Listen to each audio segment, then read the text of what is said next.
Assalamualaikum warahmatullahi wabarakatuh. Bertemu kembali kita dalam subjek adab dan akhlak. Hari ini kita akan belajar tajuk adab sebelum dan selepas tidur. Kita akan masuk bab faedah menjaga adab tidur. Apa yang kita dapat kalau kita jaga adab tidur? Apa kelebihan kita menjaga adab tidur ni? Yang pertama, kita akan dapat menumpukan perhatian ketika belajar. Bila kita jaga adab tidur, bila esok kita bangun, badan kita dah semangat, dah ceria, dah cergas. Lepas tu bila kita pergi sekolah, senang kita boleh terima apa yang cikgu ajar.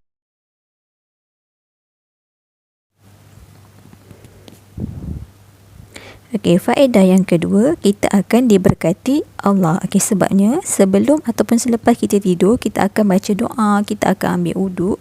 Jadi kita ni berada dalam rahmat Allah. Allah akan jaga kita daripada benda yang tidak baik. Itu faedah yang kedua. Faedah yang ketiga, cergas otak. Otak kita akan jadi cergas. Sebab kita dah bangun awal pagi. Jadi pagi-pagi ni kita semangat pergi sekolah. Jadi apa yang cikgu ajar, cepat je masuk. Tak adalah cikgu nak kena ulang 2-3 kali baru kita faham. Itu faedah yang ketiga. Kita masuk pada faedah yang keempat, iaitu menepati masa. Bila kita dah tidur awal, kita bangun awal, kita solat sama-sama dengan ibu bapa kita, lepas tu kita pergi sekolah awal, sebab kita jaga faedah adab tidur, kita akan menepati masa. Itulah di antara faedah menjaga adab tidur.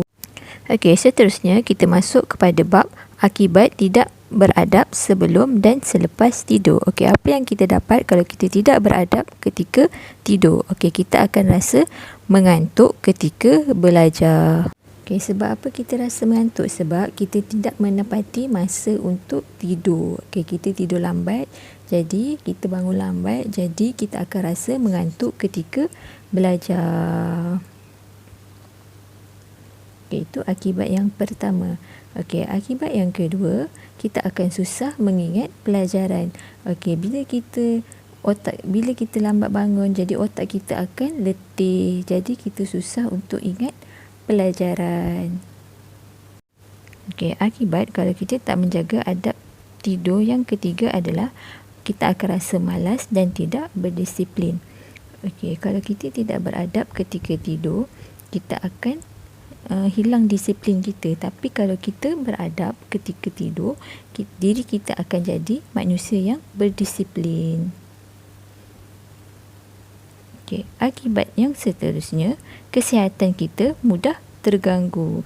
Contohnya kalau kita tak gosok gigi sebelum tidur, gigi kita akan sakit. Kalau kita tak bersihkan diri kita sebelum tidur, badan kita akan sakit.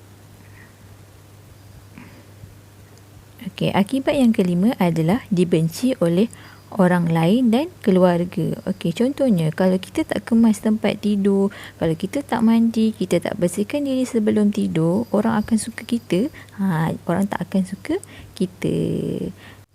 Itulah di antara akibat kalau kita tidak beradab ketika tidur. Sekadar itu saja untuk hari ini. Sekian, terima kasih. Assalamualaikum warahmatullahi wabarakatuh.